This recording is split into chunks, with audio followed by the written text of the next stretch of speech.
우리 차례 잠시 일어나셔서 마음을 다하고 경건하게 하나님 말씀을 함께 받도록 하겠습니다. 몸이 불편하신 분들은 앉아서 받으시면 되겠고요. 그렇지 않은 분들 일어나셔서 예레미야 4장 오늘 1절에서 4절까지 우리에게 주신 하나님 말씀을 함께 받으십니다. 다 같이 여호와께서 이르시되 이스라엘아 네가 돌아오려거든 내게로 돌아오라.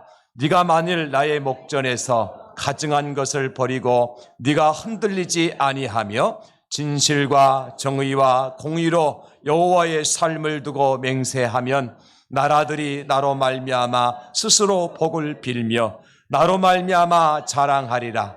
여호와께서 유다와 예루살렘 사람에게 이와 같이 이르노라.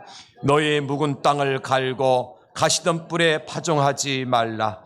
유다인과 예루살렘 주민들아 너희는 스스로 할례를 행하여 너희 마음 가죽을 베고 나 여호와께 속하라. 그리하지 아니하면 너희 악행으로 말미암아 나의 분노가 불같이 일어나 사르리니 그것을 끌 자가 없으리라. 아멘. 자리에 앉으시겠습니다. 우리 함께 읽은 본문 말씀을 중심으로 하여서는 오늘 묵은 땅을 갈아 새롭게 하소서 이런 제목으로 함께 말씀의 은혜를 나누려고 합니다. 조금 있으면 이제 곧 봄이 되겠는데요. 봄이 되면 논과 밭이 분주하게 되어지지요. 농부들이 겨울 동안 얼어붙었던 땅을 일구게 되어지고 거름도 주고 종자도 뿌리고 모종을 하는 계절이기 때문에 그렇습니다. 겨울 동안 묵혔던 땅 위에 그대로 씨앗을 뿌릴 수는 없지 않습니까? 딱딱하게 굳어진 땅을 다시 갈아야 되고 그 안에 거름도 주고 부드럽게 해야만 씨를 뿌리던 모종을 하던 싹이 나고 자랄 수 있기 때문에 농부들은 봄가리가 굉장히 바쁠 때가 다가오고 있습니다. 여러분, 우리 인생들은 어떻습니까? 인생의 겨울도 있다는 것이죠. 영적인 겨울이 우리 인생에게도 닥쳐올 때가 있다는 것입니다. 우리 인생의 겨울, 영적인 겨울은 어느 때 어떤 상태일까요? 오늘 본문 1절에 예레미야 선자는 이렇게 말씀을 해줍니다. 이스라엘아 내게로 돌아오라. 곧 여호와 하나님을 떠나서 살아온 세월이 인생의 겨울이라고 할 수 있을 겁니다. 영적으로 묵은 땅은 하나님을 떠난 삶이라고 말할 수 있기 때문에 그렇습니다. 여러분, 여호와 하나님을 떠난 사람은 결국 하나님 앞에서 가증한 일을 행하게 되어지고 마치 바람 앞에 갈 때처럼 어떤 삶의 기준도 없이 흔들리는 삶을 살 수밖에 없습니다. 여러분, 그런가 하면 오늘 2절에 보면 진실과 정의와 공의와 관계가 먼 삶을 산 사람이 곧 인생의 겨울을 살아가는 사람이다. 그렇게 말할 수 있겠죠. 매사에 하나님 앞에서 진실하게 어떤 거짓이나 불의가 아니라 정의와 공의를 실천하며 살아야 되는데 그렇지 못한 삶, 그것이 인생의 겨울이라 할 수가 있겠습니다. 하나님을 떠난 인생은 그렇게 살 수밖에 없습니다. 그래서는 오늘 역시 날마다 새롭게 하소서.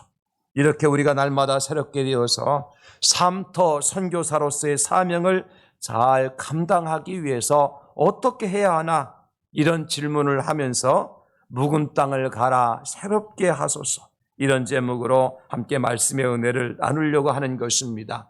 사랑하는 우리 성도 여러분, 2025년도 우리 대양제일교회의 목표는 날마다 새롭게 하시는 하나님의 은혜를 누리는 것입니다.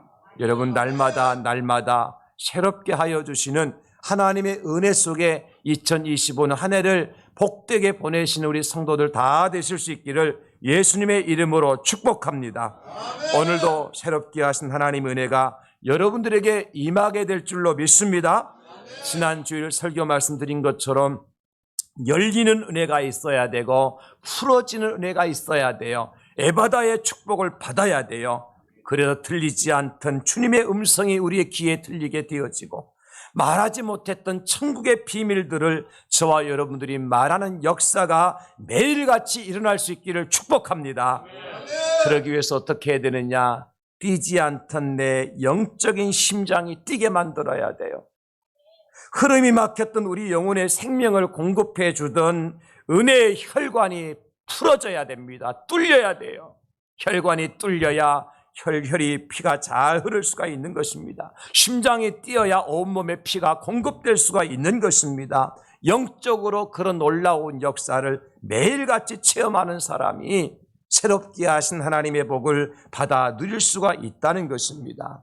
특별히 2월달을 시작하면서 우리 교회 모든 성도들이 삼터 선교사로 파송을 받았습니다. 여러분, 우리가 삼터 선교사입니다. 한번 선포합시다. 시작. 우리가 삼터 선교사입니다. 할렐루야. 여러분이 삼터 선교사라.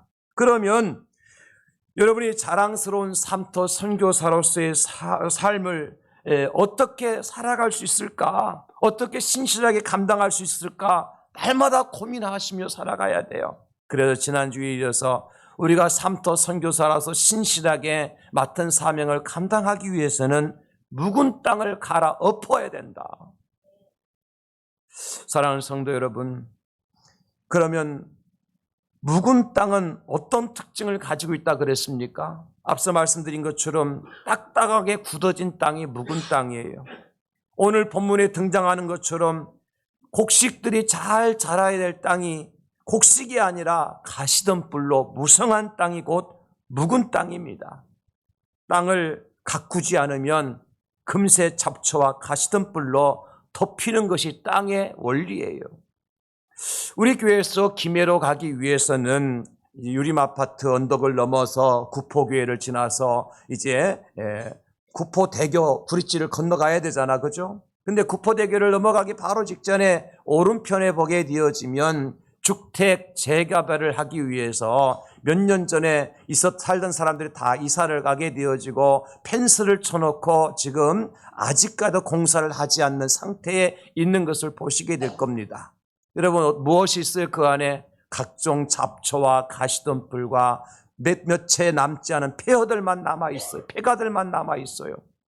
어떻게 가서 보면 너무나도 흉측하고 세상 말로 귀신이 나올 것 같아요. 그 몇 년 전만 하더라도, 불과 2, 3년 전만 하더라도 어떤 곳이었어요? 많은 주택들이 그곳에 있었고 상가도 있었고 심지어 공공기관도 있었어요. 근데 지금은 그 모든 것이 허물어져 버렸고 잡초와 가시덤불로 무성한 쓸모없는 땅이 되고 만 것입니다. 우리가 이것을 보면서 여러분 무엇을 깨닫게 되어줍니까? 사람의 손길이 닿지 않는 묵은 땅은 금세 쓸모없는 땅으로 변해버리는 거구나 하는 것을 깨닫게 되죠. 그리고 그 땅을 다시 사람이 사는 곳으로 만들기 위해서는 엄청난 비용과 시간이 들어갈 수밖에 없어요. 우리 인생이 그렇다는 거예요. 하나님을 떠난 인생, 묵은 마음을 가지고 살아가는 인생은 금세 쓸모없는 땅으로 변한 땅처럼 우리 인생이 그렇게 변해버린다는 것입니다. 하나님을 떠난 인생, 죄가 죄인 줄도 모르고 사는 인생, 자기 생각이 옳다고 여기는 것을 스스럼 없이 행동하는 사람은요, 결국 묵은 땅처럼 세상의 잡초와 가시덤불로 덮인 쓸모없는 인생이 되고 맙니다. 그래서 먼저 무엇이 필요합니까? 그 땅을 쓸모있는 땅으로 만들기 위해서는 갈아엎어야 됩니다. 잡초를 뽑아낸다고 되는 것이 아니에요.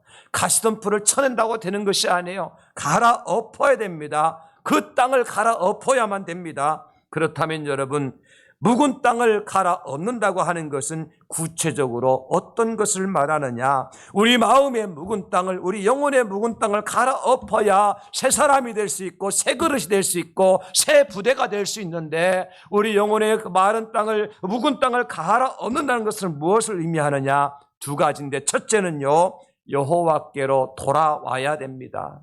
하나님께로 돌아서는 거예요. 사랑하는 성도 여러분, 여기 여호와께로 돌아와야 한다는 말에는 무엇이 전제되어 있는 걸까요? 이미 많은 사람들이 여호와 하나님을 떠나 살아가는 상태라는 사실을 말해주는 거잖아요. 하나님께서 원하시는 삶에서 멀어져 있다는 사실을 의미하는 것입니다. 하나님의 뜻과 하나님의 계획과 하나님 말씀과는 전혀 상관없이 살아가는 상태, 그것이 바로 여호와 하나님을 떠난 상태예요. 우리를 점검해 봅시다. 우리는 하나님을 떠난 상태입니까? 하나님과 함께하는 상태입니까? 우리 하나님의 말씀을 붙들고 살아가고 있습니까? 우리의 삶 속에서 하나님의 뜻이 이루어지고 있습니까? 우리가 하나님 마음을 기쁘시게 해드리고 살아가고 있습니까? 아니면 아직도 내 고집대로 내 생각대로 옛날의 습관을 버리지 못하고 과거의 삶에서 벗어나지 못하고 있습니까? 그렇다고 할 것 같으면 우리의 마음은, 우리의 영적인 상태는 묵은 땅이나 다름이 없다는 것입니다. 그것을 갈아엎어야 돼요. 갈아엎기 위해서 어떻게 해야 돼요? 주님께로 돌아와야 된다는 것입니다. 여러분, 하나님을 떠난 상태, 하나님의 말씀을 떠나 있는 상태, 말씀과 전혀 상관없이 살아가는 상태는 어떤 상태로 말할 수 있습니까? 죄의 상태라고 얘기할 수 있는 겁니다. 죄를 밥 먹듯이 짓고 살고 죄의 종로로 타며 살아가는 것. 그래서 오늘 하나님께서는 예레미야를 통하여서 이스라엘 백성들에게 구체적으로 말씀하시는 겁니다. 그게 뭐냐? 오늘 1절에 말씀하고 있잖아요. 나의 목전에서 가증한 것을 버리고 돌아와야 된다. 내 목전에서 가증한 것을 버리고 내게로 돌아와야 된다. 여기 가증한 것이란 무엇을 말하느냐 하면 우상 숭배와 간음과 살인과 도둑질과 같은 부도덕한 행위를 뿐만 아니라 형식적인 종교 생활까지 포함하는 거예요. 예수 믿는다고 하지만, 내가 예수 믿는 그리스도인이라고 기독교인이라고 말은 하지만도 그 말씀대로 살지 못하고 행동대로 말 따로 살아가는 인생, 이것이 가증한 거잖아요. 여러분 그렇잖아요.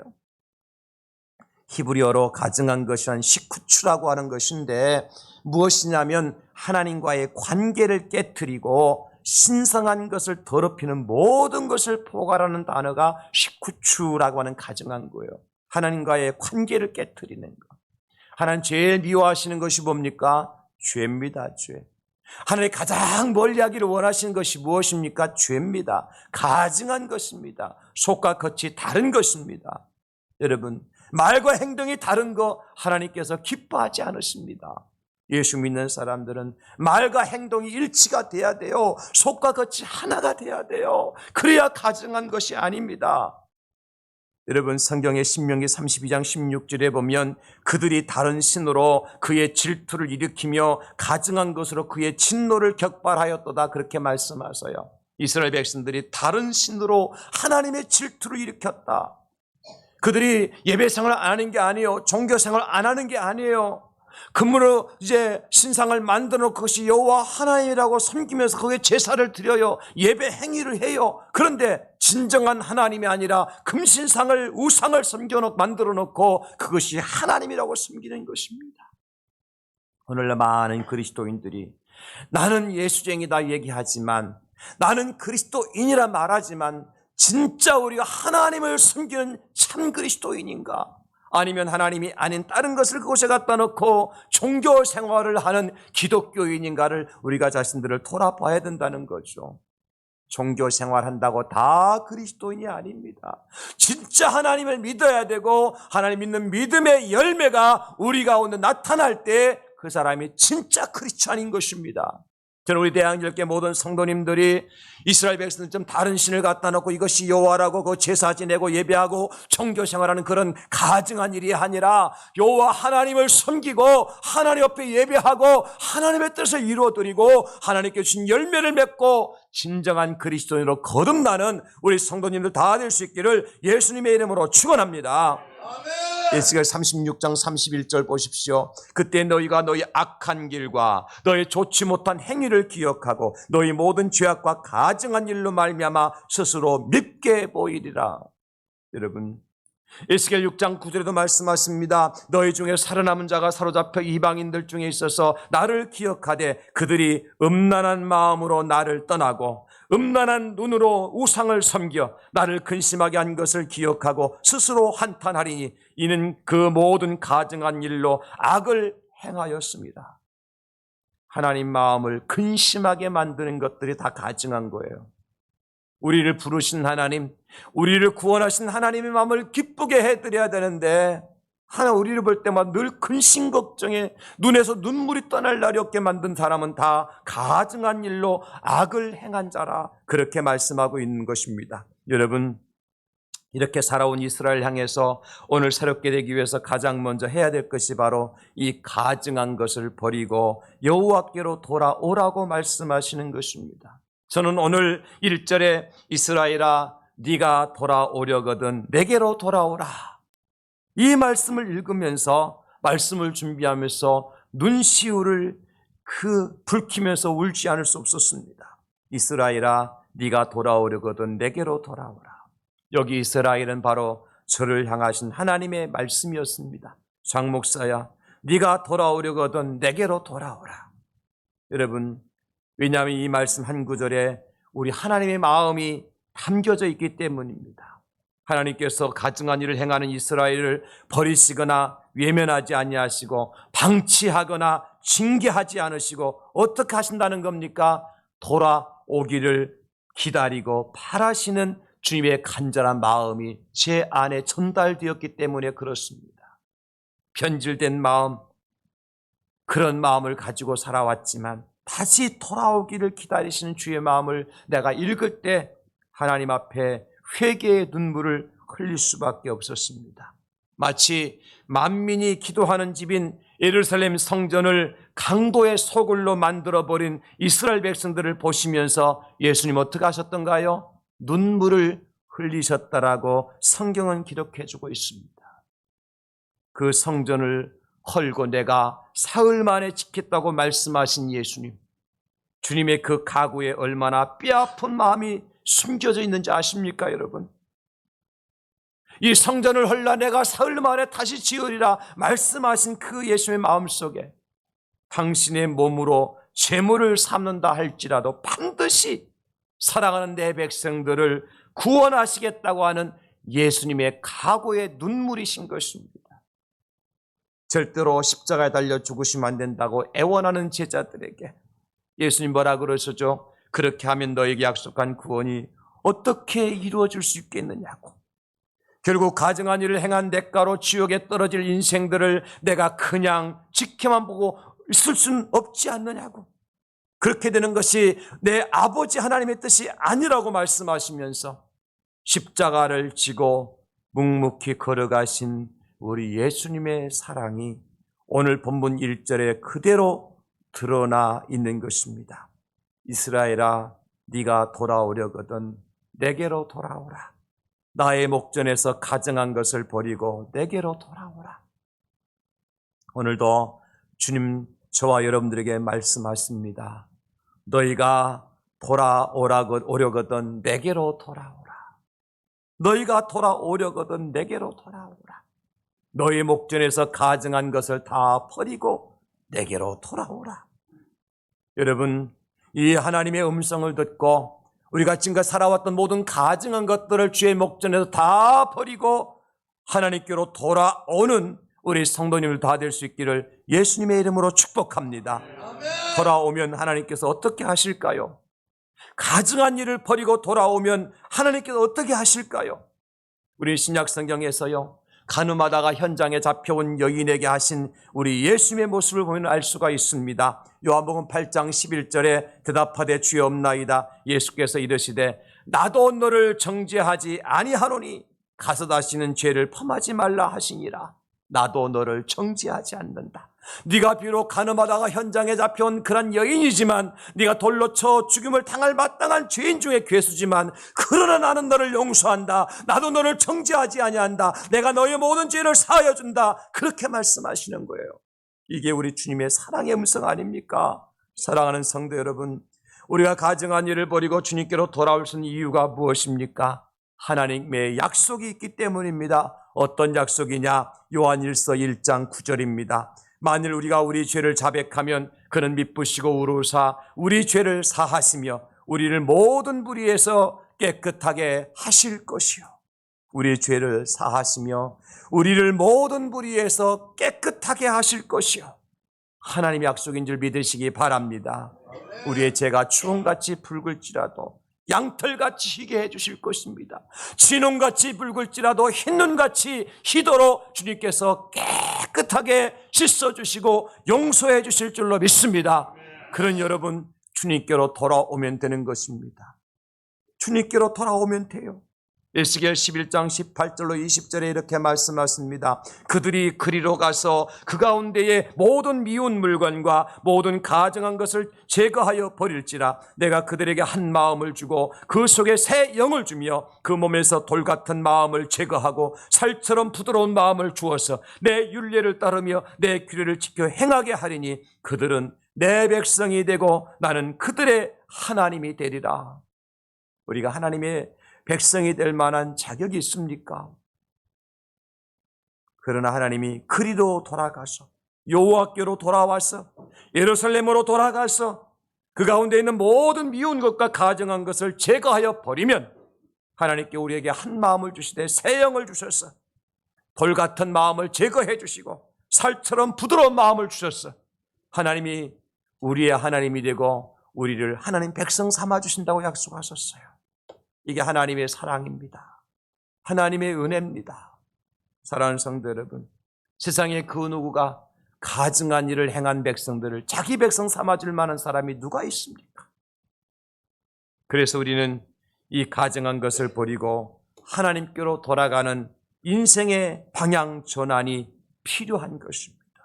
세상으로 향하던 발걸음들이 하나님께로 돌아와야 된다는 것입니다. 우리 날마다 새롭게 하는 은혜를 입기 위해서는 여러분 묵은 땅을 갈아야 됩니다. 그리고 주님께로 돌아가 새롭게 하신 하나님의 은혜를 누려야 되는데 그리하기 위해서는 하나님 목전에서 행한 가증한 것을 버리고 하나님께로 돌아가는 것입니다. 오늘 이 시간 결단하십시오. 여러분의 삶의 발목을 잡고 있는 세상적인 모든 욕심들, 하나님 마음을 근심하게 만들고 하나님을 슬프게 만드는 가증한 일들이 무엇이었는지 내 과거의 습관들, 생활의 패턴들 이것을 다 내려놓고 다 버리고 우리 하나님께로 돌아서는 그래서 하나님의 복과 은혜를 누리시는 우리 성도님들 다 되실 수 있기를 예수님의 이름으로 축원합니다. 가증한 것을 버리고 여호와께로 돌아서라. 두 번째로는요, 진실과 정의와 공의로 맹세해야 한다고 말씀하셨습니다. 2절 말씀을 보십시오. 진실과 정의와 공의로 여호와의 삶을 두고 맹세하면 나라들이 나로 말미암아 스스로 복을 빌며 나로 말미암아 자랑하리라. 회복의 길이 보이죠? 묵은 땅을 갈아야 할 분명한 이유가 있죠. 그게 무엇입니까? 나라들이 나로 말미암아 복을 빌고 나로 말미암아 자랑하게 된다고 말씀하셨어요. 여러분 이게 무슨 뜻일까요? 나라들이, 백성들이 여호와 하나님으로 말미암아 복을 빈다는 말이 무슨 뜻이고 나라들이, 백성들이 여호와 하나님으로 말미암아 자랑하게 된다는 말이 무슨 뜻일까요, 여러분? 한마디로 말하면 간증의 주인공들이 되도록 하시겠다는 것입니다. 하나님께로 돌아온 자들, 하나님의 진실과 정의와 공의를 삶을 두고 맹세한 자들, 하나님께서 그들을 간증의 주인공이 되도록 해주시겠다. 내가 묵은 땅을 갈고 가증한 일을 버리고 여호와께로 돌아왔더니 하나님 내게 이런 복을 주셨다고, 내가 이런 복을 받았다고, 당신들도 이런 복을 받기를 원한다라고 간증할 수 있는 것이죠. 내가 묵은 땅을 갈고 가증한 일을 버리고 여호와께로 돌아왔더니 하나님 나에게 이런저런 놀라운 은혜를 내게 베풀어 주셔서 내가 은혜 속에 살고 있다고, 당신들도 그 은혜 속에 살기를 원한다고 자랑할 수 있는, 여러분 복과 은혜를 자랑하게 되는 것, 이것이 간증이지 않습니까? 우리 대항교회 모든 성도들 2025년도에는 여러분 하나님의 은혜를 받고 하나님의 복을 받아서 그 은혜와 복을 자랑하고 간증할 수 있는 축복의 주인공들이 다 될 수 있기를 예수님의 이름으로 축원합니다.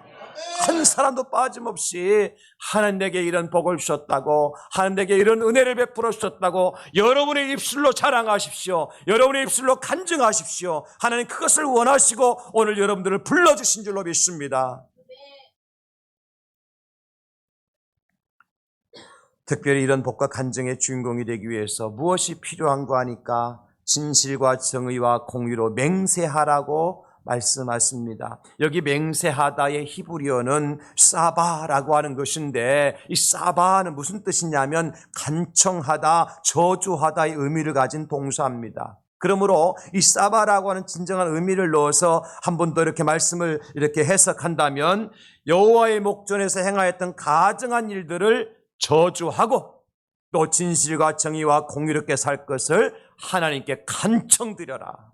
그런 뜻입니다. 내가 지금까지 살아오면서 하나님 마음을 힘들게 만들고 슬프게 만들고 하나님을 근심하게 만들었던 모든 삶을 어떻게 해야 돼요? 저주해버려야 돼요. 여러분, 내가 그 끌고 갈 것이 아니에요. 그것들은 저주해서 물리칠 것들이에요. 다 버릴 것들이에요. 그거 저주해서 버려도 아깝지 않습니다. 그래, 저주하고 대신에 진실과 정의와 공의롭게 살아가도록 하나님께 간구하라는 것입니다. 내 인생을, 그런 인생을 만들어 달라고 말입니다. 어쩜 우리가 살아가고 있는 이 시대는 거짓과 불의가 마치 정상적인 것처럼 여겨지는 것은 아닌지 정말 우려스럽게 짝이 없는 시대를 살아가지요. 왜냐하면 여러분 보십시오. 사람이 먹는 음식을 만들 때에 절대로 그 안에 넣어서는 안 될 것들을 넣어서 만들어서 팔아먹잖아요. 우리 어린아이들, 학생들, 청년들에게 가르쳐서는 안 될 일들을 학교에서 학원에서 가르치고 있잖아요. 그것이 상식적이지도 않고 정상적이지도 않고 진리도 아닌 것을 말이죠. 자기들의 어떤 생각이나 의식 때문에, 사고 때문에. 그래서 예상할 수 없는 일들이 여기저기 일어나고 있지 않습니까? 어른을 공경해야 되는 것이 당연한 것 아닙니까? 그런데 젊은 세대가, 어린 세대들이 어른을 공경하는 일들을 얼마나 하고 있나요? 좀처럼 어른들이 공경받지 못하는 시대에 우리가 살아가고 있는 것이 사실입니다. 상식적이지 않아요. 그래서 우리가 어떻게 해야 돼요? 하나님 앞에서 맹세해야 된다는 것입니다. 진실하지 못했던 우리의 삶, 정의를 실천하지 못했던 삶, 공의로 덕을 세우지 못했던 삶을 저주하고 이제 하나님 앞에서 올곧게 살아보겠노라고 다짐해야 되는 것입니다. 왜냐하면 우리 하나님은요, 진실하시고 정의와 공의를 사랑하시는 분이시기 때문에 그렇습니다. 시편 33편 5절 말씀입니다. 그는 공의와 정의를 사랑하시며 세상에는 여호와의 인자하심이 충만하도다. 하나님 뭘 사랑하신다고요? 공의와 정의를 사랑하시는 분이시다. 그리고 그 공의와 정의를 행하는 자에게 복을 주시는 분이 하나님이십니다. 시편 106편 3절 말씀입니다. 정의를 지키는 자들과 항상 공의를 행하는 자는 복이 있도다. 아멘입니다. 아멘. 그런가 하면 반대로 거짓과 불의와 불공정은 하나님께서 미워하시죠. 예레미야 11장 20절 말씀입니다. 공의로 판단하시며 사람의 마음을 감찰하시는 만군의 여호와여, 나의 원통함을 주께 아뢰었사오니 그들에 대한 주의 보복을 내가 보리이다 하였더니, 그들에 대한 주의 보복, 어떤 자들입니까? 공의롭지 못한 자들, 정직하지 못한 자들, 하나님께서 그들에게 보복을 하신다고 말씀하셔요. 여러분, 하나님은 공의로우신 하나님이십니다. 불의를 기뻐하지 않으셔요. 그러므로 우리가 하나님 앞에 오늘도 결단해야 됩니다. 하나님, 내가 불공정하고 불의하고 진실하지 못했던 모든 것들을 저주하고 오히려 하나님 앞에 올곧게 살아가겠노라고, 하나님 말씀을 따라 순종하며 살겠노라고 결단하고 하나님의 은혜를 구하십시오. 그런 자에게 하나님께서 복을 주실 줄로 믿습니다.